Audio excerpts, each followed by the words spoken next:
सो हमारे पास some of the question from the SHM. So इस सीरीज के अंदर हम और भी कई क्वेश्चंस देखेंगे, फिलहाल हम इन क्वेश्चंस को देखते हैं। और हमारे पास है a particle is executing SHM from the mean position at a distance 5 centimetre distance, the acceleration is 20 centimetre per second square, then the value of the angular speed will be solution। तो हमारे पास यहाँ पे teacher पहली चीज जो मुझे 5 centimetre का डिस्टेंस दे रहा है, यह हमारे पास इंस्टेंटेनियस पोजीशन है। हमारे पास इस पार्टिकल की इंस्टेंटेनियस पोजीशन कितने के बराबर है? यह हमारे पास है 5 सेंटीमीटर। और acceleration is also given, then the acceleration is 20 centimeter per second square. Now, what is the relation between acceleration and instantaneous position? The answer is acceleration, अगर मैं नेगेटिव साइन को इग्नोर करूं, is equal to omega square y, जहां पर acceleration given है और हमारे पास वाई भी गिवन है। देयरफॉर मैं यहाँ पे लिख सकता हूँ 20 is equal to omega square into हमारे पास यहाँ पर 5, और मेरे पास 5 into 4 20। So therefore omega square is equal to 4, and therefore the omega is equal to हमारे पास अंडर रूट ऑफ 4, और this answer comes out to be 2 radian per second. तो हमारे पास एंगुलर वेलोसिटी पूछ रहा है teacher, so this will be 2 radian per second. ठीक है कार्तिक, मान्य, ठीक है। यह हमारे पास कितने के बराबर आ जाएगा? 2 radian per second. So the omega is equal to 2 radian per second. Okay, ठीक है। क्वेश्चन में कोई दिक्कत तो नहीं किसी किस्म की?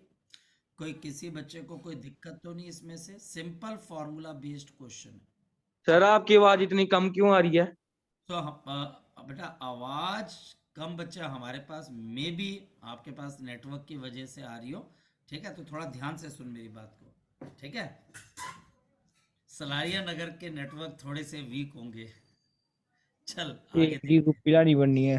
चलो, द आपको मैक्सिमम टेडी वेलोसिटी बियर ऑफ बनने। The harmonic oscillator is alpha and the maximum acceleration is beta.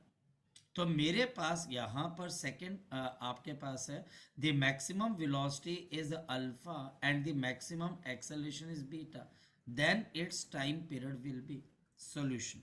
हम इस क्वेश्चन का आंसर कैसे निकालेंगे? गिवन क्या, मेरे पास वेलोसिटी मैक्सिमम है which is equal to alpha, and हमारे पास मैक्सिमम एक्सेलरेशन है जो टीचर मुझे यहाँ पर बीटा दे रहा है, और निकालने को क्या बोल रहा है? Time period. तो पहले मुझे मैक्सिमम वेलोसिटी का फॉर्मूला पता होना चाहिए। हमारे पास maximum velocity is given by omega into a, and हमारे पास ये इक्वेशन नंबर 1 बन जाती है। Then the acceleration maximum, negative sign को इग्नोर करेंगे तो omega square a which is the second equation. अगर मैं इन दोनों को डिवाइड कर देता हूँ, सो डिवाइडिंग 1/2, अगर मैं 1 को 2 से डिवाइड कर देता हूँ तो मेरे पास क्या आ जाता है? So velocity maximum upon acceleration maximum is equal to omega a upon omega square a. Okay, हाँ कार्तिक पूछो क्वेश्चन। सर क्वेश्चन नहीं दिख रहा पूरा। क्वेश्चन आपको नजर नहीं आ रहा है? सर इंदिरा कॉलोनी के भी कनेक्शन वीक हो गए हैं। इधर ध्यान से देखो बेटा, नहीं तो मैं अगल तुम साइड से नहीं नजर आ रहा आपका बाहर हमको। निकाल दूंगा। मैं तुम दोनों को मीटिंग से बाहर निकाल दूंगा, ठीक तो है। मैं मेरे तो क्लिक क्लिक क्वेश्चन की करना बात मत। कर रहा हूँ, ये फालतू बात कर रहा मैं दोनों को निकाल दूंगा, एक की भी बात नहीं कर रहा हूँ, ठीक है। The maximum velocity of the harmonic oscillator is alpha and the maximum acceleration is beta, then it's time period will be. अब नजर आ रहा है आपको क्वेश्चन? अब नजर आ रहा है क्वेश्चन? है। मैक्सिमम के बाद थोड़ा नहीं आ रहा। स्क्रीन थोड़ी इधर करो ना, मैक्सिमम स्क्रॉल करो। एक्सेलरेशन, मैक्सिमम एक्सेलरेशन, ये देखो मैक्सिमम एक्सेलरेशन, ठीक है, is beta, it's time period will B. हमारे पास इसका टाइम पीरियड आपके पास किसके बराबर आ जाएगा, v maximum is equal to alpha and acceleration maximum is equal to beta. तो velocity maximum omega a and acceleration maximum is omega square a. इन दोनों को अगर हम डिवाइड करेंगे तो ए से आपके पास ए कैंसिल हो जाएगा, ओमेगा से दूसरा एक ओमेगा बी। इस वजह से मेरे पास अल्फा अपॉन बीटा आपके पास किसके बराबर आ जाएगा, 1/ओमेगा। टीचर मुझसे क्या चाह रहा है, time period. Time period omega से कैसे आएगा, so omega is given bye 2 pi T and therefore मैं यहाँ पर अगर ओमेगा की वैल्यू देखो तो किसके बराबर है, बीटा अपॉन अल्फा। यहाँ से omega is equal to beta upon alpha, so we have beta upon alpha is equal to 2 pi/t, or we can write down the time period is given by 2 pi into alpha upon beta। तो ये time period का हमारे पास क्या आ जाएगा, result आ जाएगा। सो ये हमारे पास टाइम पीरियड का आपके पास क्या आ जाएगा, रिजल्ट आ जाएगा। सो this will be the result of the time period. ये हमारे पास रिजल्ट आ जाएगा टाइम पीरियड का। ठीक, कोई दिक्कत इसके अंदर से, सिंपल सिंपल फॉर्मूला की बच्चा हमारे पास यहाँ पर एप्लीकेशन है। ठीक है भाई, भवलीन ठीक है, इनेश ठीक है, दक्ष, Yes, sir. मान्या ठीक है बच्चे, यस सर। ठीक है, आकांक्षा, दिया, दृष्टि, आरुषि ठीक है बेटा, ये वाली चीज, सुमेधा, Yes, sir. चलो। अगर Yes, sir. हमारे पास Yes, यहाँ sir. पर ये चीज आपको समझ, फॉर्मूला बेस्ड पहले काम पता है क्या होता है, सिंपल सिंपल फॉर्मूला पे खेलो। हाँ ठीक है, हमारे पास अगर आप सिंपल सिंपल फॉर्मूलों पे काम करना स्टार्ट करोगे फिर आपके पास कोई दिक्कत नहीं होती है। अगर हम डायरेक्ट ही ऐसे क्वेश्चन पे जंप कर जाए जिस क्वेश्चन के अंदर हमको एक कॉन्फिडेंस आने के बजाय हम अपने कॉन्फिडेंस को लूज कर जाए, उसके बजाय सिंपल सिंपल क्वेश्चन पे ध्यान देते हैं। जैसे कि a harmonic oscillator have the mass of 0.8 kg, amplitude 1.0 meter and the time period of 11 divided by 7 second. The particle velocity and the kinetic energy at the displacement. मुझे ध्यान किस बात का देना है कि टीचर मुझे काइनेटिक एनर्जी और वेलोसिटी डिस्प्लेसमेंट पे पूछ रहा है। मुझे डिस्प्लेसमेंट पे काइनेटिक एनर्जी और वेलोसिटी निकालनी है। इसका मतलब मुझे यहाँ पर फॉर्मूला क्लियर होना चाहिए कि मुझे फॉर्मूला कौन सा पिक करना है। सॉल्यूशन हमारे पास गिवन क्या है, मास विच इज 0.8 आपके पास केजी, दूसरा एम्पलीट्यूड 1.0 मीटर, तीसरा टाइम पीरियड 11 डिवाइडेड बाय हमारे पास 7 सेकेंड, और निकालनी क्या है, वेलोसिटी। कैसे निकालनी है, at the displacement of 0.6 metre, यानी कि y is equal to 0.6 metre. तो वेलोसिटी एट एनी डिस्प्लेसमेंट का फॉर्मूला क्या होता है, omega under root of a square minus y का स्क्वायर। ये बात आपको समझ में आ रही होगी कि हम ऐसे निकालते हैं। और अगर एक बार वेलोसिटी आ जाएगी तो काइनेटिक एनर्जी भी आएगी, पर ओमेगा तो नहीं दे रखा। अब याद करो ओमेगा किसके बराबर होता है, ओमेगा इज गिवन बाय 2 पाई/t। अंदर मेरे पास अंडर रूट, एम्पलीट्यूड है मान्या 1 का स्क्वायर, और डिस्प्लेसमेंट है माइनस 0.6 का स्क्वायर। ठीक है मान्या, ठीक है आकांक्षा, यह हमारे पास अब आ गया 2 पाई/T। कैपिटल टी टाइम पीरियड है 11 डिवाइड बाई 7, ये ऊपर चला जाएगा, अंडर रूट ऑफ हमारे पास 1 का स्क्वायर 1, 0.6 का स्क्वायर तो हमारे पास 0.36, यह हमारे पास पाई है जो कि आपके पास 2 इंटू 22 डिवाइडेड बाई 7 और टाइम पीरियड का 11/7 एंड अंडर रूट ऑफ 1 में से 0.36 निकल गया तो 0 कितना आ जाएगा, 64। यह हमारे पास 7 से 7 कैंसिल, यह हमारे पास कैंसिल होके कितना आ जाएगा, 2 4 आ जाएगा। तो v इज इक्वल टू 4 यहाँ पर, और 0.64 का रूट कितना आ जाएगा, तो ये मेरे पास 0.8।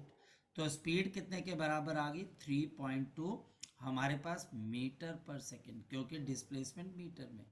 रहेगी। अब मेरे पास काइनेटिक एनर्जी, काइनेटिक एनर्जी का फॉर्मूला क्या होता है, हाफ एम इंटू वी का स्क्वायर। तो हाफ मास की जगह 0.8 और v का स्क्वायर मतलब 3.2 का होल स्क्वायर, और दिस इज 0.4 इंटू, हमारे पास ये कैंसिल होके 0.4 आ जाएगा, एंड वी हैव 32, 32 तो 4, और हमारे पास 6, एंड दिस इज 6 एंड 9, तो हमारे पास आ जाएगा 4 2 1, तो हमारे पास 1024, तो मल्टीप्लाइड बाई 10 या फिर 10 पॉइंट आपके पास 24, तो मेरे पास 1024 इंटू 4 तो 16, एक बच्चा हमारे पास 9 एंड 4.092 92, 4.092 92 फोर आएगा, पॉइंट जीरो 9-6 96 है, 6 आ रहा 6 होगा कोई नहीं सॉरी कोई नहीं, इतना चलता है। हमारे पास अब 4 पॉइंट आपके पास कितना आ जाएगा, 1 के आसपास अप्रोक्सीमेटली, क्योंकि 4.0 आपके पास 96 है, तो 4.1 जूल की हमारे पास काइनेटिक एनर्जी आ जाएगी। Very simple question. टीचर जो जो चीजें बोल रहा है डेटा बेस्ड है, मेरे पास सबसे पहला काम होता है फॉर्मूलों को समझना, फॉर्मूलों को अंडरस्टैंड करना कि टीचर ने यहाँ पर मुझे आंसर देने के लिए सारी इंफॉर्मेशन दे रखी है, मैं उस इंफॉर्मेशन को कैसे यूज करूंगा, बस उसको थोड़ा दिमाग में लगाना है। चलो आगे देखते हैं। हमारे पास इसके बाद वाले में हमारे पास देखते हैं कौन सा क्वेश्चन आता है, एक मिनट रुकिए, तो दूसरा क्वेश्चन हमारे पास कहीं दूसरे पे ना हो। ओके, ये तो आपके पास पहला पेज हो, ओके, तो आपके मिसिंग हो गया सर क्वेश्चन। कोई नहीं मिसिंग होता, कोई नहीं मिसिंग होता, हमारे पास जो है ना नेक्स्ट पॉइंट पर हमको देखना होता है, ठीक है, नेक्स्ट हमको देखना होता है कि कहाँ कहाँ पर ये पेपर हमने रखे हुए, ठीक है, तो ऐसा कुछ नहीं होता है, ये आपके पास ये वाली आ जाएगी। ठीक, अब आ गया पेपर, चलो आ गया, मिल गया मिल जाए, ऐसी कोई बात नहीं, मिल जाते पेपर। चलो, सो स्लाइड हमारे पास यहाँ पर अब हम आ जाते हैं 4th नंबर आपके पास क्वेश्चन पे। हमारे पास है the length of the spring 2 centimetre increases when the body of mass 1 kg is suspended from the weightless spring, यानी कि स्प्रिंग का खुद का कोई वेट नहीं है। This body is stretched up to 10 centimetre, और इस बॉडी को अब 10 सेंटीमीटर आप दूर लेके जा रहे हो।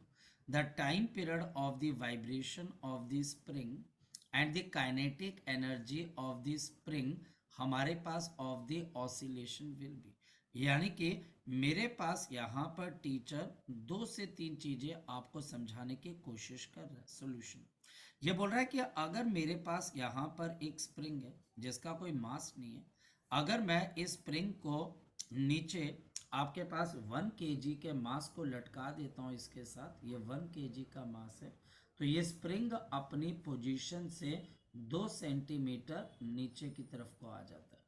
ये हमारे पास 2 सेंटीमीटर के आपके पास क्या कर जाता है, एक्सटेंशन कर जाता है। अगर ये वेट हमारे पास 10 न्यूटन का है, तो 10 न्यूटन की वजह से इसमें एक्सटेंशन कितने की होगी, 2 सेंटीमीटर। तो मेरे पास फोर्स का लॉ क्या बोलता है, F is equal to kx, और इस वजह से हमारे पास अगर जो फोर्स है, जो फोर्स बच्चा हमारे पास लग रही है वो 10 न्यूटन की है, के मुझे नहीं पता, पर ये बच्चा हमारे पास 2 सेंटीमीटर से 2 इंटू 10⁻⁻² से एक्सटेंड हो रहा है, तो हमारे पास this is 10 divided by 2 into 10⁻², और यह हमारे पास कैंसिल होके 5, तो हमारे पास स्प्रिंग कांस्टेंट कितने के बराबर आ गया, 500 न्यूटन मीटर। यह हमारे पास पहली इंफॉर्मेशन से पता लगा। Now this body is stretched up to 10 centimetre, the time period of the vibration and the kinetic energy. Okay, so हमारे पास time period of the vibration of the spring क्या होता है, the time period of the vibration of the spring is given by 2 pi under root of, मेरे पास क्या होता है m upon k, mass given है और k भी पता लग गया, therefore this is a 2 pi under root of 1 kg, and हमारे पास k की वैल्यू कितने के बराबर है, 500। हम इसको थोड़ा और भी सॉल्व कर सकते हैं, है ना, क्योंकि हमारे पास 100 है तो 100 का रूट बाहर कितना आ जाएगा 10. So 2 pi divided by 10 under root of 5. Now अब क्योंकि हमारे पास टाइम जिसको बोल सकते हैं एक फैक्टर रहेगा, आगे कोई बच्चा इसको सॉल्व करना चाहता है तो वो सॉल्व कर सकता है, इसको कैंसिल करके 5 आ जाएगा, ऊपर 3.14 है, नीचे 5 एंड अंडर रूट ऑफ 5 हमारे पास कितना आ जाएगा अप्रोक्सीमेटली, आप इसको 2.2 ले लीजिए, तो हमारे पास नीचे 2.2 के आसपास आ जाएगा, 3.14 और नीचे हमारे पास 22 और 5, तो हमारे पास 10 और एक बच्चा हमारे पास कितना आ जाएगा 11 आ जाएगा, और हमारे पास 11 के आसपास आएगा. अब कोई बच्चा बोलता है सर अगर 22/7 कर ले, हाँ कर सकते हो आप. तो इतने सेकंड का आपके पास क्या आ जाएगा टाइम पीरियड. आप फर्दर इसको डिवाइड कर सकते हो, हम फर्दर भी इसको डिवाइड कर सकते हैं, वो टाइम का फैक्टर है. हमारे पास नेक्स्ट आ जाती है the kinetic energy of the spring oscillation will be, यानी कि जो हमारे पास kinetic energy of the spring, ये अब मेरे पास किसके बराबर है, kinetic energy of the spring हमारे पास एक तरीके से हम देखें तो पोटेंशियल एनर्जी ही है जो कि काइनेटिक एनर्जी के अंदर कन्वर्ट होती है. एक बड़ी सिंपल सी बात बताएं, यानी कि ये स्प्रिंग अगर 10 सेंटीमीटर तक ओपन हो रहा है तो जितनी इसमें पोटेंशियल एनर्जी डेवलप होगी उतनी ही काइनेटिक एनर्जी भी आएगी. तो हमारे पास अगर टीचर काइनेटिक एनर्जी पूछ रहा है तो हाफ के इंटू एक्स का स्क्वायर एंड हाफ इंटू के, ये हमारे पास आ गया 500 इंटू एक्स का स्क्वायर, और एक्स हमारे पास है 10 सेंटीमीटर या फिर बच्चा हमारे पास 0.1 का स्क्वायर, तो हमारे पास 1 डिवाइडेड बाई 2 इंटू 500, और इसको अगर हम सॉल्व करेंगे तो नीचे मेरे पास कितना आ जाएगा आपके पास 100, तो ये 0 से cancel, so the answer will B 2.5 joule. तो मेरे पास आंसर कितने के बराबर आ जाएगा 2.5 जूल. बहुत इंपॉर्टेंट क्वेश्चन है, इसको थोड़ा दिमाग के अंदर रखना. Next one, question number 5. The periodic time of the oscillation T1 is obtained when the mass is suspended from the spring. If the another spring is used with the same mass, then the periodic time of oscillation is T2. Mass same है, spring को मैंने change कर दिया, और जैसे मैंने spring को change कर दिया तो टाइम पीरियड भी चेंज होगा. क्यों चेंज होगा, क्योंकि टाइम पीरियड हमारे पास मास पे तो डिपेंड करता ही करता है, ये मास के ऊपर डिपेंड करता ही करता है, के पे भी तो डिपेंड कर रहा है. हमारे पास आप स्प्रिंग को चेंज करोगे तो के भी आपके पास क्या हो जाएगा चेंज हो जाएगा, और के चेंज हो गया तो टाइम पीरियड चेंज होगा. मास वही है, ध्यान रखना, मास यहाँ पर भी सेम मास, मास में कोई फर्क नहीं है, तो टाइम पीरियड क्यों चेंज हो रहा है, क्योंकि हमारे पास पहली बार एक स्प्रिंग है और दूसरी बारी अनदर स्प्रिंग है. अब देखो आगे वो क्या बोलता है, now if this mass is suspended from the series combination, अगर हमारे पास इस मास को हम जो है सीरीज कॉम्बिनेशन के अंदर यूज करते हैं आपके पास, तो नया टाइम पीरियड क्या होगा. अब ये क्वेश्चन हमारे पास है क्या, मैं समझाता हूँ. ये मेरे पास यहाँ पर एक स्प्रिंग आ गया, इसका स्प्रिंग कांस्टेंट K1 है, मास m kg को यूज किया गया, time period is 2 pi under root of m upon K1. मेरे पास यहाँ पर दूसरा स्प्रिंग है जिसके साथ मास m को यूज किया गया, स्प्रिंग K2 है, तो टाइम पीरियड किसके बराबर है 2 pi under root of m upon क्या आ गया K2. एक वक्त T1 आ गया, दूसरी बारी T2 आ गया. अब टीचर क्या बोल रहा है कि मैं अगर इन दोनों को साथ में सीरीज में जोड़ दूं और फिर मैं सेम मास को लगा दूं, क्योंकि mass if this mass same mass, पहला बोला मास फिर सेम मास, दिस मास मतलब तीनों केसेस में मासेस सेम है, और हमारे पास ये K1 और K2 आ जाएगा, तो हमारे पास K इन सीरीज ये आपके पास आ जाएगी क्योंकि ये दोनों सीरीज में, और इस केस में टाइम पीरियड किसके बराबर होता है 2 pi under root of m upon k in this series. अब वो बोलता है अगर ये टाइम पीरियड T1 है, ये T2 है, तो ये T किसके बराबर होगा. और मैं अभी सीरीज की बात कर रहा हूँ, पैरेलल का भी क्वेश्चन बन सकता है. पैरेलल का भी क्वेश्चन बन सकता है, तोड़कर सीरीज में लगाने का क्वेश्चन बन सकता है, तोड़ के पैरेलल में लगाने का क्वेश्चन बन सकता है। यहाँ पर बहुत सारी कंडीशंस टीचर अप्लाई कर सकता है। खैर हम इसको तो करें। इस क्वेश्चन को करने का सबसे पहला तरीका क्या होता है कि मैं क्यों ना इस पहले स्प्रिंग का टाइम पीरियड T1 है, इसका स्क्वायर कर दूं। तो T1 का स्क्वायर, इसको मैं बता रहा हूं, यह हमारे पास है 4 pi square m upon K1। Therefore अब में से कोई बच्चा बता सकता है K1 किसके बराबर हो जाएगा? तो आप बोलोगे 4 पाई स्क्वायर m अपॉन आपके पास T1 का स्क्वायर, राइट। सिमिलरली K2 की वैल्यू किसके बराबर हो जाएगी? मैं अगर सेम लाइंस पे सोचूं तो मेरे पास K2 की वैल्यू किसके बराबर है?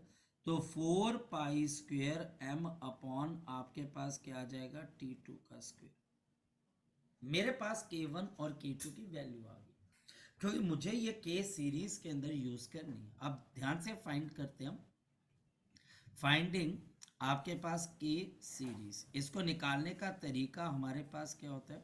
1 upon K series, 1 upon K series is equal to 1 upon K series is equal to 1 upon K1 plus 1 upon आपके पास K2। तो 1 अपॉन K सीरीज यहाँ पर आपके पास किसके बराबर है? K1 और K2। जैसे मैं K1 और K2 की वैल्यू डालूंगा, देखो किसके बराबर है। तो ये मेरे पास आ जाएगा T1 का square upon 4 pi square into m plus of, देखो मैं K1 और K2 की वैल्यू यहां से डाल रहा हूं, क्योंकि ये डिनोमिनेटर में आएगा, इस वजह से T1 स्क्वायर ऊपर और T2 स्क्वायर ऊपर। तो T2 का स्क्वायर अपॉन नीचे 4 पाई स्क्वायर इंटू m, मिल गई मुझे वैल्यू 1 बाई K सीरीज की। अब मेरे पास यहाँ पर 1 बाई K सीरीज की वैल्यू यहाँ पे डाल देते हैं। देयरफॉर मेरे पास टाइम की वैल्यू किसके बराबर है? 2 pi under root of m, और नीचे आ गया K सीरीज, तो 1 अपॉन K सीरीज। तो मेरे पास क्या आ जाएगा? T1 का स्क्वायर प्लस ऑफ T2 का square and divided by 4 pi square into m। यह हमारे पास किसकी वैल्यू आ गई? K series. यहाँ पर m से m कैंसिल हो जाएगा, 4 पाई स्क्वायर का रूट बाहर कितना आ जाएगा? 2 पाई। तो time period will be under root of T1 का स्क्वायर प्लस T2 का स्क्वायर, या फिर हमारे पास T square is equal to T1 square plus of T2 का स्क्वायर। यह हमारे पास one of the prominent question है। अब बात यहाँ पर दक्ष आती है, अगर ये पैरेलल में होगा तो क्या होगा, और अगर एक स्प्रिंग है उसको हमने एक मास के साथ लगाया, फिर उसको काटा, और फिर बच्चे हमने उसको अलग अलग मासेस को लगाया सीरीज में और पैरेलल में, फिर आपको बताना है कि टाइम का क्या रिलेशन है। खैर मैंने एक क्वेश्चन आपको कराया जो कि आपके इस कॉन्सेप्ट को भी हिट करता है कि टीचर हमारे पास सीरीज और पैरेलल के ऐसे क्वेश्चन भी पूछ सकते हैं, और उसके ऐसे क्वेश्चन पूछने के चांसेस ज्यादा है। किसी बच्चे का कोई डाउट है? आरुषि, आकांक्षा, दक्ष, कार्तिक, अगर कोई डाउट है तो आप पूछ सकते हो। शाबाश। सर अदिति, मेरा फ्लूइड डायनेमिक्स का डाउट है एक। हाँ बोल बोल। सर जैसे हम मूव कर रहे हैं तो हमारे साइड से हम कार निकलती है जैसे, तो हम उसकी तरफ अट्रैक्ट होंगे, रिपेल होंगे, या कोई फर्क नहीं पड़ेगा हमें? मैंने शायद से इसके बारे में आपसे क्लास में बात की थी। क्या अगर मान लिया जाए कि हमारे पास इस तरीके से कोई व्हीकल है, मैंने इसमें एरोप्लेन की बात की थी, और मैंने इसके में आपके पास शिप्स की भी बात की थी कि उनको क्लोजली मूव नहीं कराते हैं। अगर आपके पास से कोई गाड़ी निकलती है तो आपके और गाड़ी के बीच का जो छोटा सा एरिया है उसके अंदर हवा की स्पीड काफ़ी बढ़ जाती है। और क्यों बढ़ेगी? क्योंकि एरिया छोटा है, और स्पीड बढ़ने से प्रेशर डाउन हो जाएगा, तो you can be suddenly attracted towards that moving car. और सर ये आपने बर्नौलीज थ्योरम में समझाया था हाँ प्लेटफॉर्म के केस में। एग्जैक्टली, तभी मैं बोल रहा हूँ कि हमने वो किया था। तो अट्रैक्ट होंगे, इसका आंसर क्या होगा दक्ष? अट्रैक्शन। क्या होगा दक्ष? अट्रैक्शन। ठीक है, ठीक है। इसका जवाब नहीं आ रहा, चलो खैर। तो हमारे पास यहाँ पर ठीक ये है। एक और क्वेश्चन हमारे पास हुआ। ये क्वेश्चन हमको समझाता है कि कैसे टीचर अलग अलग कॉन्सेप्ट्स को यूज कर सकता है फॉर गेटिंग द आंसर, मतलब कि वो किस तरीके से अलग अलग तरह के क्वेश्चन हमको पूछ सकता है। चलो अब चलते हैं आगे की तरफ। सो अब बच्चा हमारे पास नेक्स्ट क्या, नेक्स्ट हमारे पास यहाँ पर फिर एक क्वेश्चन है। ओके, देखते हैं क्या क्या क्वेश्चन है हमारे पास। यहाँ पर क्वेश्चन है, हमारे पास क्वेश्चन है, simple pendulum is suspended from the ceiling of the lift. Question number 6, when the lift is at rest the time period is t। solution, तो लिफ्ट इज एट रेस्ट तो time period is 2 pi under root of L by G. ये तब तक है जब तक lift rest पे है या यूनिफॉर्म वेलोसिटी से चल रही है। ये हमारे पास टाइम पीरियड है जब आपके पास लिफ्ट रेस्ट पे है या फिर यूनिफॉर्म वेलोसिटी से चल रही है, या फिर यूनिफॉर्म वेलोसिटी से चल रही है। With what acceleration should a lift accelerated upward in order to reduce the time period to t by 2? यानी कि अगर लिफ्ट ऊपर की तरफ को चलती है देन बच्चे हमारे पास टाइम पीरियड क्या हो जाता है, तो L डिवाइडेड बाई मेरे पास अब डिनोमिनेटर में क्या आ जाता है, बोलो शाबाश बच्चे, G प्लस ए। जब नीचे आती है तो G माइनस ए। यह हमारे पास तब है जब आपके पास इस तरीके से एक लिफ्ट है और लिफ्ट के अंदर हमारे पास पेंडुलम है और लिफ्ट हमारे पास कहाँ की तरफ को एक्सेलरेट कर रही है, इन दी अपवर्ड डायरेक्शन। और गिवन बच्चा हमारे पास क्या कि t dash is equal to t by 2। So we can write down कि मेरे पास यहाँ पर टी बाई 2 ये गिवन है बच्चा हमारे पास कि ये टी बाई 2 है, and this is 2 pi under root of L G plus of A.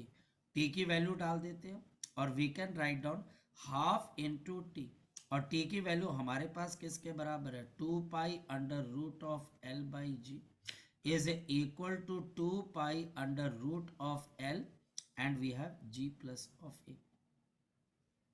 यह हमारे पास यहाँ पर कैंसिल आपके पास हो जाएगी। अगर यह हमारे पास कैंसिल हो जाएगी, इन दोनों का स्क्वायर कर देते हैं तो 1/4 into L by G, and this is equal to L D G plus of A. L से एल कैंसिल और we can write down 4g is equal to G plus of A. तो आपके acceleration कितने के बराबर आ जाएगी, 3g। तो हमारी एक्सेलरेशन कितने के बराबर आ जाएगी, 3g के बराबर। ये हम जानते हैं एक पेंडुलम के ऊपर ग्रेविटी की वजह से मोशन होती है L/G। तो अगर G की वैल्यू चेंज होगी, अब आपके स्कूल के एग्जाम आ रहे हैं, अगर टीचर बोले मैं किसी सैटेलाइट में सिंपल पेंडुलम को ले जाऊं तो टाइम पीरियड क्या हो जाएगा, इनफाइनाइट। अगर कोई लिफ्ट फ्री फॉल करती है तो उसमें भी बच्चा हमारे पास time period infinite. The value of the time period, Akanksha और सुमेधा, द टाइम पीरियड किस पे डिपेंड करता है, हमारे पास एक्सेलरेशन ड्यू टू ग्रेविटी पे। और बच्चे अगर लिफ्ट नीचे या ऊपर एक्सेलरेट करती है तो इस जी की वैल्यू चेंज होती है, और जब जी की वैल्यू चेंज होगी तो डेफिनेटली हमारे पास टाइम पीरियड पे फर्क पड़ेगा। तो ये अपने दिमाग में रखना है। Okay, question number 7, a particle executes SHM with the time period of 2 seconds and amplitude 5 centimetre. Sir ऊपर करना, नोट कर रहा था मैं। नहीं, मिल जाएंगे आपको नोट्स, आप टेंशन मत लीजिए, मैं वैसे नीचे कर देता हूँ, पर आपको नोट्स मिल जाएंगे। Find the displacement and the velocity and acceleration after 1/3। अब देखो टाइम की बात कर रहा है, तो जब वो टाइम की बात करेगा तो आपको इक्वेशंस याद होनी चाहिए।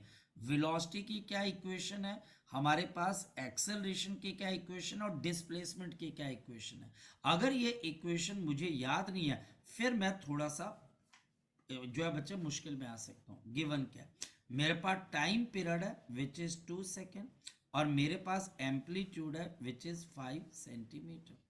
ये पहली चीज पूछ रहा है डिस्प्लेसमेंट आफ्टर 1/3 ऑफ सेकेंड, ये स्मॉल टी है। This is given by a sine of omega, जिसको आप 2 pi by into small t भी लिख सकते हैं। तो डिस्प्लेसमेंट बच्चा हमारे पास कितनी आ जाएगी, 5 into sine of 2 pi by capital T which is 2 second.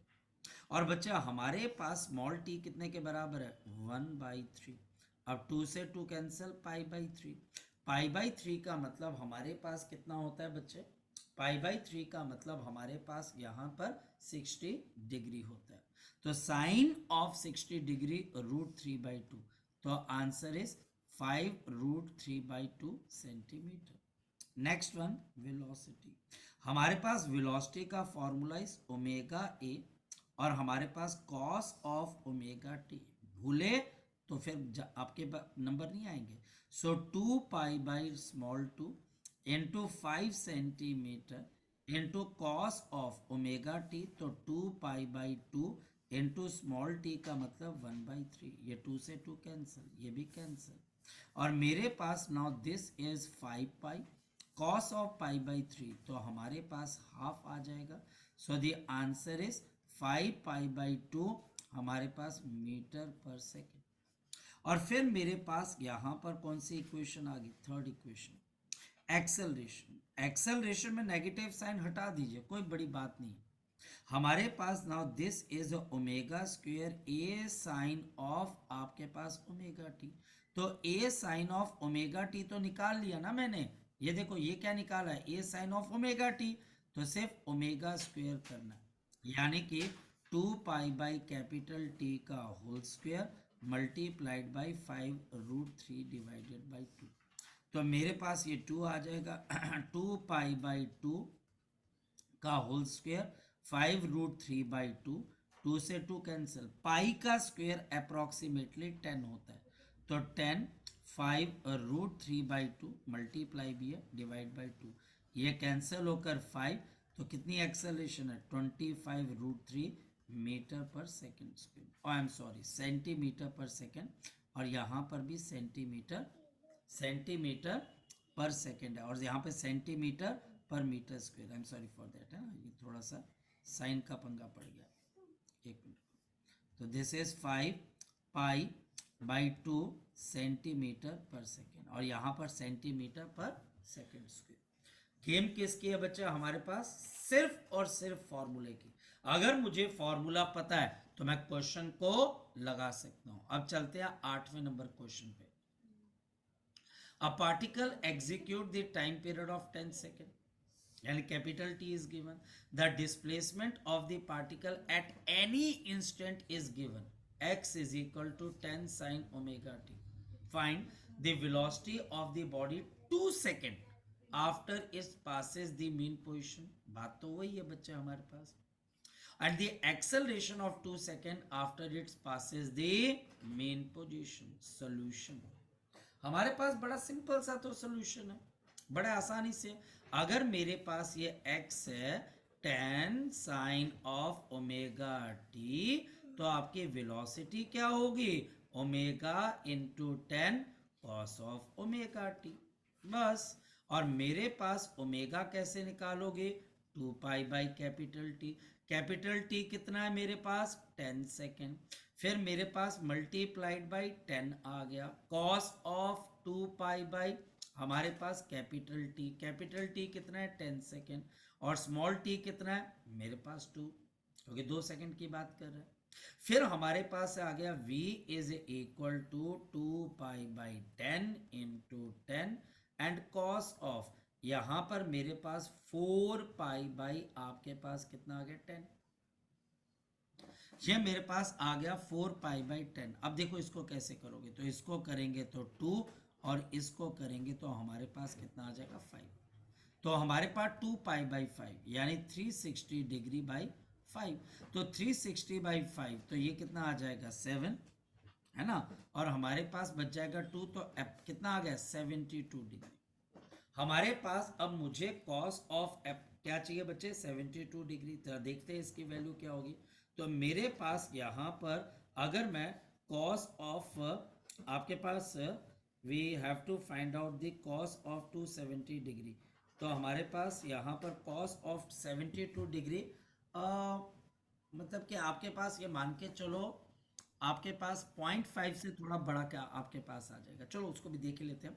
यहाँ पर 10 से 10 cancel and this will be 2 pi into cos of मेरे पास कितना आ गया? Samya good evening. This is cos of 72 degree. ये हमारे पास कॉस ऑफ आपके पास कितना आ जाएगा 72 डिग्री के आसपास हमारे पास यहाँ पर है। तो कॉस ऑफ हमारे पास 72 डिग्री है 0.3, यह हमारे पास है 0.30। तो हमारे पास now this will be equal to 2 pi into 0.3 and the answer will be 0.3 के बाद कितना आएगा 0.6 पाई मीटर पर सेकंड। और सेंटीमीटर है कि मीटर, सेंटीमीटर पे आएगा। ये थोड़ा ध्यान रखना भाई, मीटर में टीचर आंसर देगा या सेंटीमीटर। और acceleration is omega square into A 10 है into sine of omega T. अब हमारे पास यहां पर ओमेगा स्क्वायर यानी कि 2 पाई बाई टी का whole square into 10 into sine of 2 pi by capital t into small t. इतना एफर्ट लगता है वहां पर, इतना एफर्ट लगेगा अगर आपकी प्रैक्टिस कम है तो 4 पाई का स्क्वायर अपॉन टी का स्क्वायर। तो टी का स्क्वायर मेरे पास आ गया 100 into 10 into sine of 2 pi by हमारे पास यहाँ पर 10 इंटू मेरे पास 2 सेकेंड। तो ये पाई स्क्वायर भी 10 होता है तो इसको कैंसिल कर दो। एक्सेलरेशन इज 4 साइन ऑफ मेरे पास यहाँ पर 72 डिग्री। तो साइन ऑफ 72 डिग्री देख लेते हैं हम। तो हमारे पास यहाँ पर साइन ऑफ कुछ गड़बड़ हमारे पास साइन ऑफ 72 डिग्री होता है करीबन 0.9 के आसपास। तो 0.9 इंटू 4 तो हमारे पास सामने कितना आ गया 3.6 सेंटीमीटर पर सेकंड स्क्वायर। ये हमारे पास है। तो भाई गेम तो फॉर्मूले के बोल निश। सर वहां पे आसान छोड़ सकते हैं ऐसे 4 sin हाँ छोड़ 72 सकते हैं। डिग्री। एक्चुअल में क्या है कि मेरे पास तो बच्चे एक अवेलेबल है, मैं टू बी वेरी फ्रैंकली मैं उसमें मेरे पास कैलकुलेटर है, तो कैलकुलेटर रहता है मेरे पास, तो वो फिर मैं उसमें से देख रहा हूँ। कई बार होता है एंड ये कोई बच्चा हमारे पास एक्सेप्शन नहीं है, होता है कई बार टीचर 72 डिग्री पे भी छोड़ देता है। बोथ इन नीट भी छोड़ सकता है बच्चे वो 72 डिग्री, अदरवाइज वो क्वेश्चन में बोल देगा 72 डिग्री की वैल्यू क्या है। छोड़ने को आप छोड़ सकते हो स्कूल लेवल पे। Now this will be the mind of your teacher कि वो 72 डिग्री को एक्नॉलेज कर लेता है या बोलता है नहीं यार तुम्हें तो 72 डिग्री की वैल्यू पता होनी चाहिए, तो फिर वो उसके दिमाग की बात है। ठीक है, तो ऐसा मेरे पास कैलकुलेटर था तो मैंने बता दिया। अगर वैल्यू पता होगी तो हम इतने स्टेप तक आगे जा सकते हैं। आगे चलते हैं नेक्स्ट वन। सो बच्चे अब मेरे पास यहाँ पर नेक्स्ट आपके पास क्या आ जाती है, नेक्स्ट हमारे पास शीट आ जाती है अगेन क्वेश्चन की। और क्वेश्चन है हमारे पास show that if a particle. अब ये शो का बात है तो ये 3 मार्क्स का आएगा स्कूल के अंदर, 3 मार्क्स का, कि show that a particle is moving in SHM। अगर वो मूव कर रही है इफ, क्योंकि इफ वर्ड आ गया, its velocity at the distance under root 3/2 of its amplitude from the central position is half its velocity in the central position। Teacher question को घुमाने की कोशिश कर रहे हैं। सेंट्रल पोजीशन का मतलब mean position.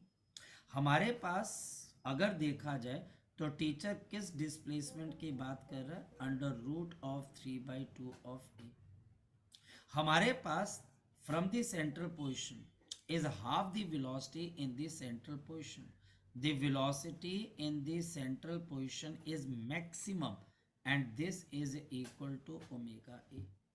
And velocity at any point is given by ये omega under root of a square minus of y का square।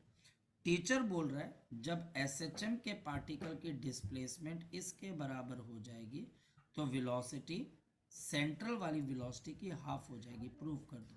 तो omega under root of a square minus इसका स्क्वायर करेंगे तो कितना आ जाएगा 3a square by 4 and this is equal to omega under root of 4a square minus 3a square by 4। Solve करोगे तो omega under root of a square by 4 and this is omega a divided by 2 and hence proved. और हम इस चीज को यहां पर क्या कर देते हैं, प्रूफ कर देते हैं एंड दिस इज प्रूफ। और ये बच्चा हमारे पास यहां पर हमने प्रूफ कर दिया कि इस पॉइंट के ऊपर हमारे पास जो वेलोसिटी आ रही है वो सेंट्रल वेलोसिटी के एग्जैक्टली हाफ है। प्रूफ करना है, 3 मार्क्स का आता है। Next question, a particle is executing SHM 1200 oscillation पर मिनट, इससे फ्रीक्वेंसी आएगी, and passes through the mean position with the velocity of this one. जब आप मीन पोजीशन को क्रॉस करोगे तो आपकी वेलोसिटी मैक्सिमम होती है। Determine the maximum displacement, amplitude की बात कर रहा है, and also obtain the displacement equation of the particle. तो हमारे पास इस क्वेश्चन को अगर हम देखेंगे, टीचर क्या बोल रहा है, सबसे पहले हम इसमें से फ्रीक्वेंसी निकालेंगे। तो 1200 डिवाइडेड बाई 60, 1 सेकेंड में कितनी ऑसिलेशन हो रही है। तो अगर हम सॉल्व करते हैं तो 20 हर्ट्ज, इससे हमारे पास ओमेगा आ जाएगा 2 pi by F, and this is 2 pi into 20, और दिस इज इक्वल टू 40 पाई। ये हमारे पास क्या आ गई, ओमेगा की वैल्यू।